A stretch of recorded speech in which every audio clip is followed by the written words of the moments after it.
Hello friends, this is Jayprakash Tiwari and welcome to my YouTube channel RUC classes. आज की video में हम discuss करेंगे क्लास 12th के लिए कुछ सिलेक्टेड केमिस्ट्री क्वेश्चंस जो कि चैप्टर फर्स्ट से रिलेटेड रहेंगे। इस वीडियो में हम अति लघु उत्तरीय प्रश्न और लघु उत्तरीय प्रश्नों को डिस्कस करेंगे। पिछली वीडियो में हम ऑब्जेक्टिव प्रश्नों को पढ़ चुके थे। जो क्वेश्चन आप ये स्क्रीन में देख रहे हैं, इन क्वेश्चंस को हम डिस्कस कर चुके हैं। अगर आपने वो वीडियो नहीं देखा है तो प्लेलिस्ट में जाकर के वो वीडियो देख सकते हैं।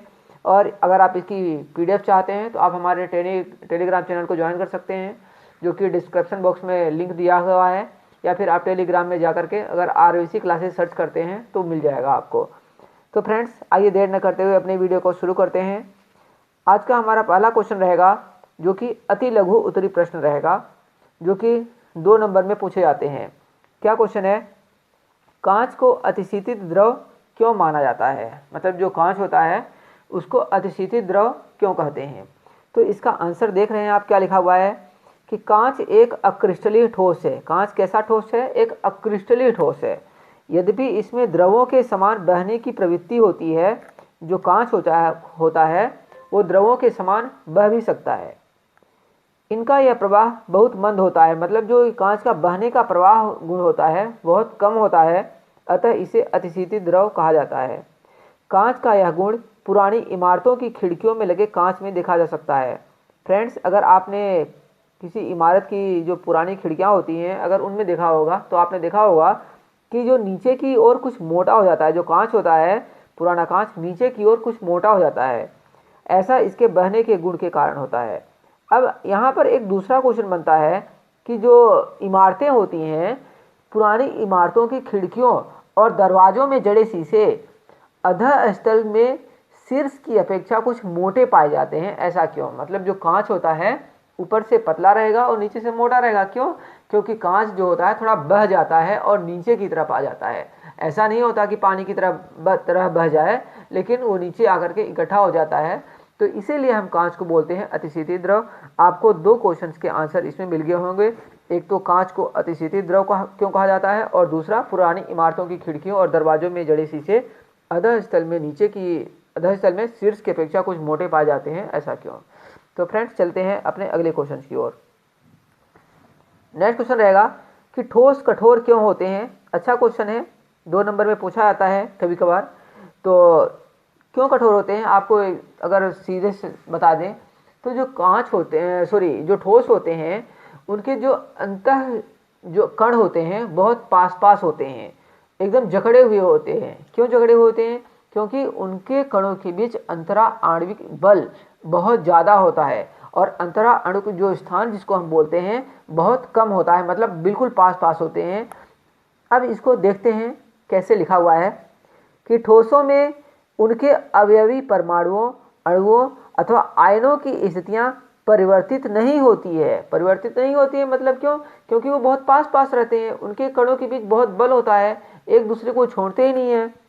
ये गति के लिए स्वतंत्र नहीं होते हैं, ये केवल अपनी मध्यमान स्थितियों के चारों ओर दोलन कर सकते हैं। इसका कारण इनके मध्य उपस्थित प्रबल अंतर आकर्षण बल की उपस्थिति है। प्रबल अंतर आकर्षण बल, जिसको हम अंतरा अणुक आकर्षण बल भी बोलते हैं, इंटरमोलिक्यूलर फोर्स।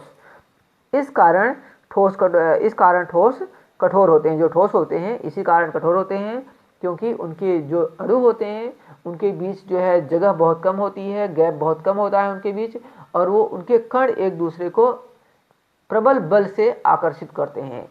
तो फ्रेंड्स, आपको ये क्वेश्चन समझ में आ गया होगा। अगर आपको वीडियो पसंद आ रहा है तो वीडियो को जरूर लाइक करें।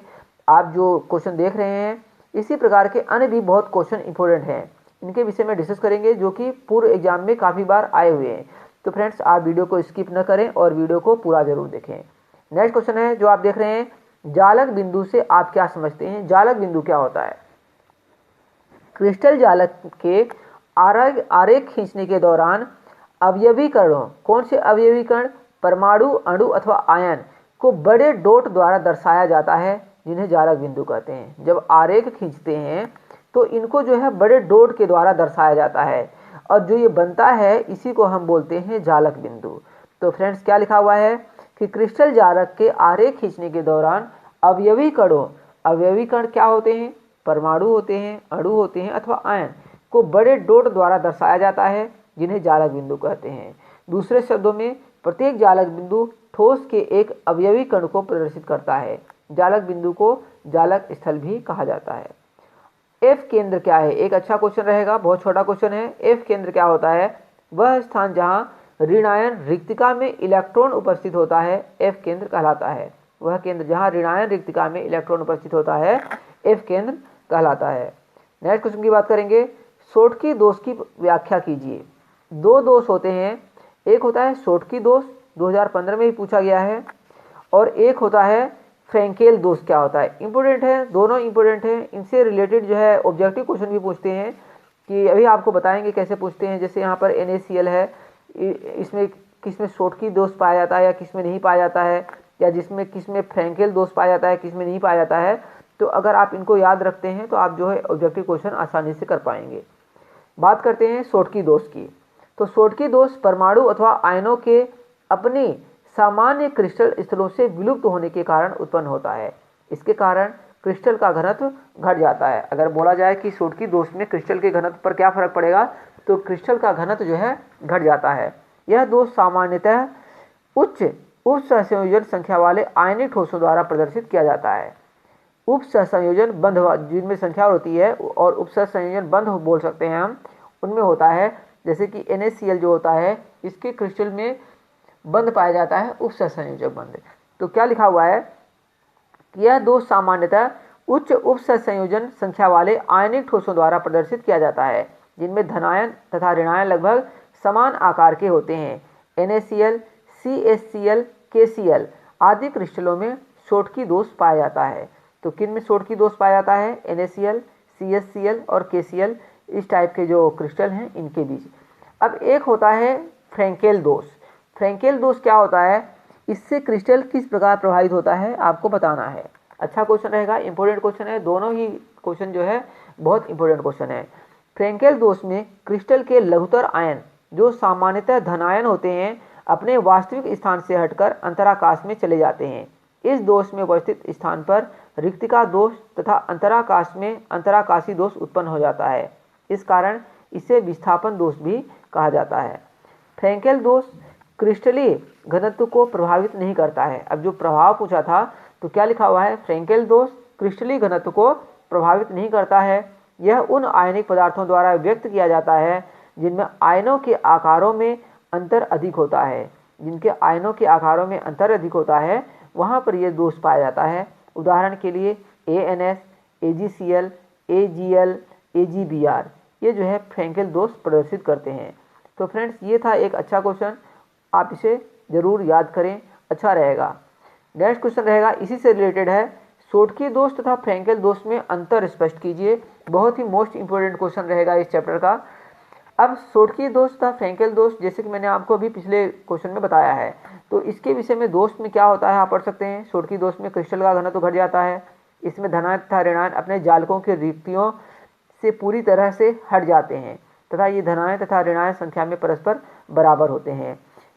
तीसरा पॉइंट रहेगा कि यह अधिक उप सहसंयोजक संख्या वाले प्रबल आयनिक क्रिस्टलों में पाया जाता है। फ्रैंकेल दोष में क्या है, इसमें घनत्व में परिवर्तन नहीं होता है और जो शोटकी दोष होता है उसमें घनत्व कम हो जाता है। दूसरा पॉइंट इसमें रहेगा, इसमें केवल धनायन तथा ऋणायन अपने जालक स्थल को छोड़कर अंतराकाशी स्थल में आ जाते हैं। और जो थर्ड क्वेश्चन रहेगा इसमें कि यह कम उप सहसंयोजक संख्या वाले क्रिस्टलों में पाया जाता है। नेक्स्ट क्वेश्चन की बात करेंगे जो कि बहुत ही ज़्यादा इम्पोर्टेंट रहेगा।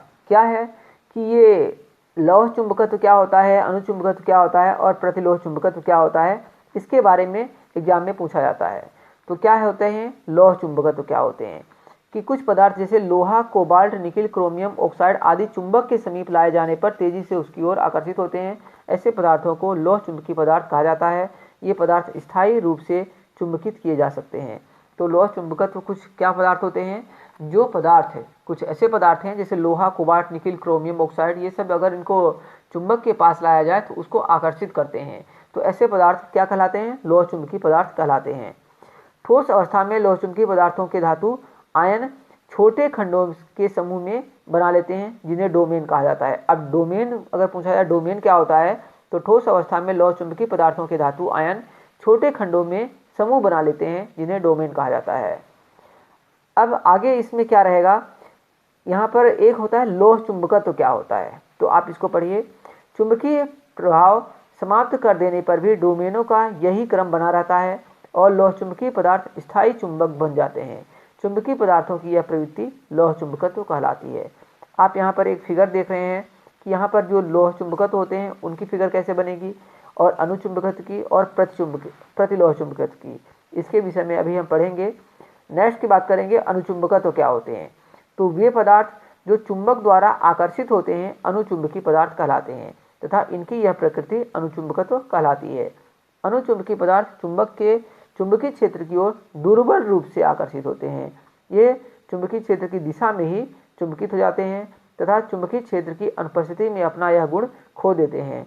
पदार्थों का यह गुण एक अथवा अधिक अयुग्मित इलेक्ट्रॉनों की उपस्थिति के कारण व्यक्त किया जाता है, जो कि चुंबकीय क्षेत्र की ओर आकर्षित होते हैं। अब यहाँ पर कुछ उदाहरण दिए हुए हैं। Cr+2 Fe+3 Cr+3 अनुचुंबकीय पदार्थों के कुछ उदाहरण हैं, आप इनको याद कर लें। अब जो नेक्स्ट आप देख रहे होंगे प्रतिलोह चुंबकीय तो क्या होते हैं।